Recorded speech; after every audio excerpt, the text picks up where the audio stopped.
the co-chairs of the DPF, the Cabinet Secretary, colleagues present, the Head of Public Service, and all our partners, good morning. I'm extremely delighted to be part of this second DPF meeting. I'm one of the very active NAJA of the DPF unit in the Office of the Deputy President. And I must really say this is, Your Excellency, this is one of the very, very important actions that you have really held on to, and it's really going to turn tables around for our country. When we look at the theme, which is increasing effectiveness and development assistance and strengthening resilience, it really speaks to the currency of the challenges we are facing, but also huge opportunity to turn things around. When we look at the figures presented by Dr. Kipto, 256 projects, 2.6 trillion worth of money that is within the country from development partnerships, out of which only 700 billion has been disbursed. And when we talk about the challenges we are facing with absorption, these are real issues because with all the challenges that we have within the country, we really have to get things moving, because money lying somewhere and is not going to its intended use against a backdrop of many challenges is really not desirable. One of the issues that PS Kipto speaks to, it says that one of the challenges with the absorption of funding is where midway through a program, we have to change the program design or change the scope of things. And that can be cured by making sure that at the inception or conception of projects, we really have the involvement of all the players and make it as consultative as it can get. Balozi Henriette speaks to a very important issue.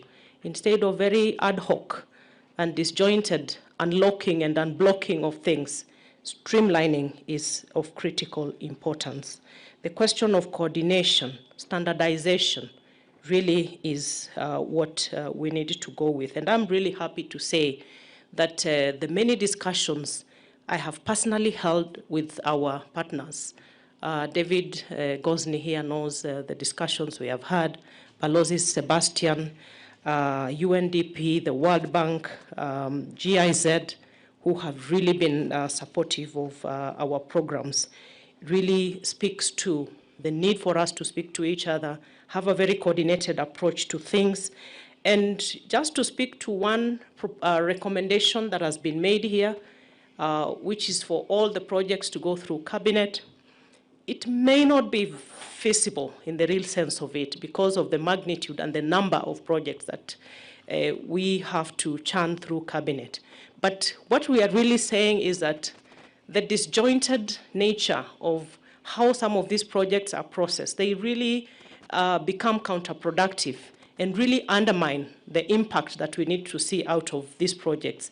And probably what we need to say is that we have projects that are ongoing in our ministries, and I'm sure colleagues here can attest to it, that are very active.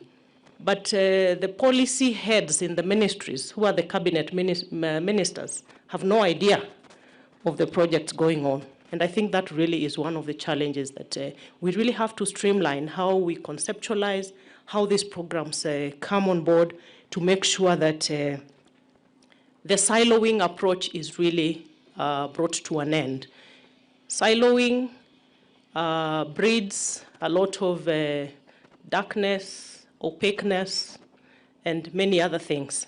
So if we open this up to transparency on both sides, it is going to be a maximization of impact. Finally, I want to say that I'm really pleased to have the operationalization of the outcome of the Africa Climate Summit as one of the identified, looking forward agenda for the DPF.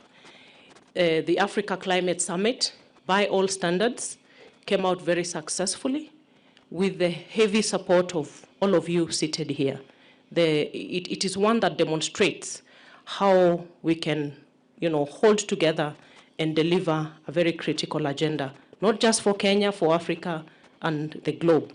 The issue of green industrialization, the issue of review and relooking at the international global financial infrastructure to speak to the core needs of Africa, Kenya, and the issues that are at hand in terms of the climate agenda. The need to make sure that climate action and development are mutually inclusive. These are the discussions that came out of the Africa Leaders Declaration, which we must carry forward. And I'm happy to say that in line with what has been identified as a priority here, during our African Leaders Summit in Addis, Kenya got the green light from the African Union to put up a secretariat here in Nairobi. We are at advanced stages. I'm happy we're having discussions with the GIZ and other partners. So that is the place to start to really incubate the green industrialization ideas and bring them up to practical action. So my ministry is ready for that. And also from the aspect of coordination and streamlining and standardization, I like to tell Jane that with all the issues that we have discussed and some of the recommendations coming through, I am ready to work with the task force that has been proposed here as a guinea pig, because my docket, I'm sad to say that with the listing of the portfolios, the environment, climate change, and forestry docket does not appear. It comes at distant others.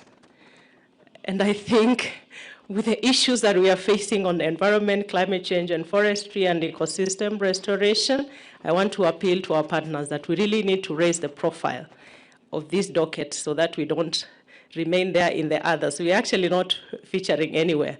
But when it comes to the practicality of what we need to do to re-engineer the partnerships, we have a lot of practical proposals that we offer to support the task force to actually help us come with the standardization that we are looking for, the streamlining and making everything move forward, and not to overemphasize the importance of the resilience framework that we are talking about. We have to move away from firefighting to actually have very intentional and defined ways in which to respond to the disasters all around us. And Your Excellency, the process that we are undertaking as cabinet secretaries and principal secretaries of disseminating our MTP4 across the counties, when you look at the aspect of resilience that is captured in our MTP4, it really falls short of a very elaborate